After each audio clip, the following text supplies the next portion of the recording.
Hi everybody, this is BroncoJuggalo. And Bill. And we are back with our Star Trek overview. We are back with Star Trek 3, The Search for Spock, which is a follow-up to The Wrath of Khan! You thought it was over, didn't you? I hoped it was. Now this movie is from 1984 and was directed by Spock himself, Leonard Nimoy. Leonard Nimoy! It stars Christopher Lloyd as the Klingon Krug, and it also stars all the rest of the original series as before. It was while watching Wrath of Khan that Leonard Nimoy got really excited to play Spock again. He wasn't really thrilled to play Spock again when it came to Wrath of Khan. But after seeing his own death scene in the movie and how his acting was, he really got excited to play him again. Yep. And so when the producers came to him and said, hey, do you want to revive Spock? Do you want to be Spock again? He was like, hell yes. And he actually said, hell yes. And I want to direct it. And we got a great movie out of it. We did. He wanted this movie to be more operatic, more epic. And I think he achieved that. This is a very epic kind of film. And it's really enjoyable. I think it's... And, okay, Star Trek, these original films, in a way, to me, are a bit contained. They're contained in the fact that they kind of have to follow the traits and the rules of the original series. They're kind of, so it's hard, I think, to make that big, epic film. And I think he does a really good job with it in this movie. Yeah, this is a great film. Kirk discovers that Spock's Katra, or soul, is inside of Dr. McCoy. Damn it, Jim. I'm a doctor, not a soul collector. Transferred to him during the mind meld prior to Spock's death. Yeah. He disobeys orders, steals the Enterprise, and takes Spock's body back to Vulcan, all the while battling with the Klingons. Once they finally get there, they bring Spock back, and we get the very iconic scene. Spock. Spock.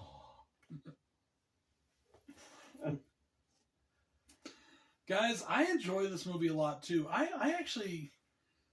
Alright, when I was younger, I liked Star Trek The Next Gen somewhat. I mean, I didn't watch every single episode, but I caught a few episodes on, late-night TV or whatever, so I enjoyed it. So, but the first Star Trek movie I ever watched was Star Trek Generations, because we actually saw that in theaters. Oh, me and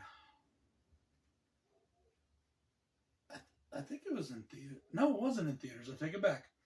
It was in a hotel room in Colorado Springs. My mom was picking me up from my dad when we were kids. Picking me and my brother up. Yeah. My dad lived in Tennessee, and he drove to Colorado, and she picked us up from there. And we were in this hotel room, and we watched it there in the hotel room because it was coming on HBO or whatever. So yeah, I watched Generations, and then that made me want to watch the rest of the films. Oh, okay. So that's when I got into the films of Star Trek. I actually think I prefer the films more than most of the series. So. Yeah. But again, like I said, no cons for this film. I do have a con for this film. Okay. I thought the death of Kirk's son was a little anticlimactic. I thought the scene felt lacking.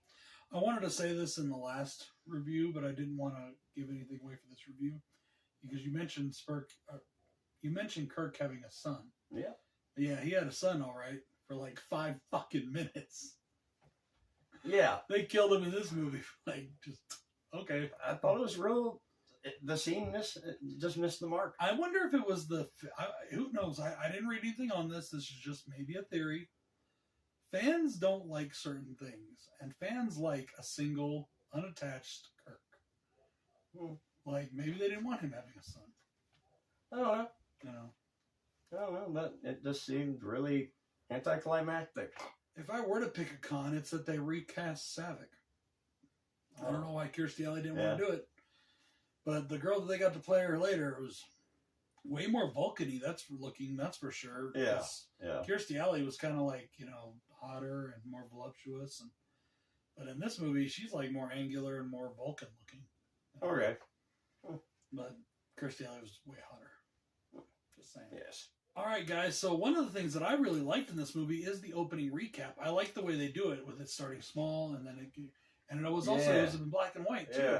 Yeah, and I liked that. I thought it was a cool way to do it. I don't mind a recap if it's kept short, succinct, and to the point, which they did with this one. Exactly. Yes. And they did it just right. It just brought enough around to let you know what's going on for this film. Yeah, it's just setting you up, because this is starting right after the last film. It's right after. Immediately, yeah. It's immediately following. So I did enjoy the opening, the opening recap. I like that. Okay. Well, I enjoyed the acting in this film, especially Christopher Lloyd. Mm-hmm. I love it. I love him as an actor. He's a great actor, and I thought he made a great fucking Klingon, honestly. Yeah, he's pretty good. He's pretty good in this movie. He made a pretty great, and he was a psychotic Klingon. There was still that code of honor there, but you could just tell there's a little something off. Yeah. Not right in the head with him. But of course, he plays somebody that's not right in the head just so well. I mean, he starts the movie off by killing his own lover, and she dies willingly too. It's not like he betrayed her. She was all for this dude, and she went in just ready to die for him. Yep. And then his crew is scared to death of him. He kills a couple members of his crew. Yeah. Really dug the story on this. Really did. Yeah. I thought it was cool. They got Leonard Nimoy's input, being the director and on the writing. And I think they just did a really good job at figuring out a great way to bring back Spock. I thought it was cool. I really enjoyed it. Loved it. I thought it was funny how those little bug things turned into those monsters outside his thing. And I was sitting there thinking, wait, when I first saw the movie, the first time I ever saw it, I was like, wait, are those little bug things going to be Spock? Is it going to turn into Spock?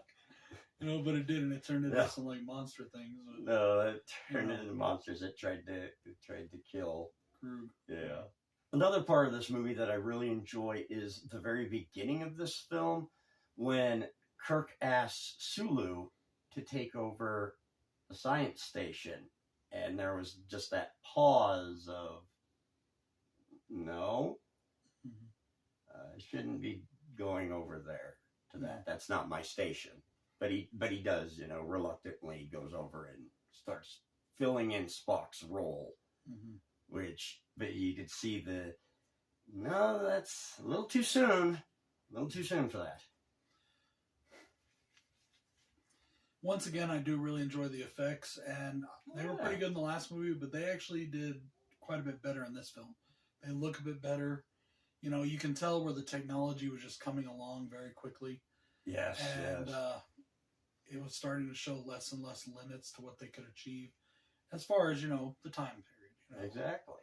And I just really did enjoy the effects of this movie as well. And speaking of effects, let's go off that even more. I love the way they send off the Enterprise. The self-destruct, getting rid of the rest of the Klingons that are in the ship. That's blowing it up. It was a great scene. It was a great scene, special effects wise. Yeah. I think really the final thing I have to say about this movie is that I love that it is a fun adventure film. Yeah. But we do get that very operatic sort of thing, like David's sacrifice, when he takes on and it ends up getting him killed, Yeah. And just, we get that scope that Leonard Nimoy was looking for. While this movie didn't do quite as well as the last one, it only made $87 million. It was done on a $11 million budget. It was done on a $16 million budget. Still. I don't know, I think the thing about these Star Trek films is they're not Star Wars. They're not the big summer blockbuster.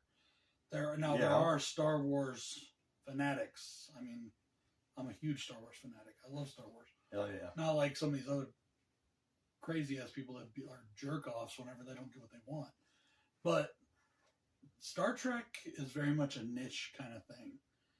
It has its niche. And I'm not just talking about the Trekkies. It's sci-fi. It's not You see a lot, and now they kind of changed that a little bit with the J.J. Abrams films, making them like modern and kind of sexy or whatever, if you want to call it that. I know that sounds weird, but you know, that's kind of what they did. I mean, they used the young, hot-looking stars, you know, and all that kind of stuff. I know.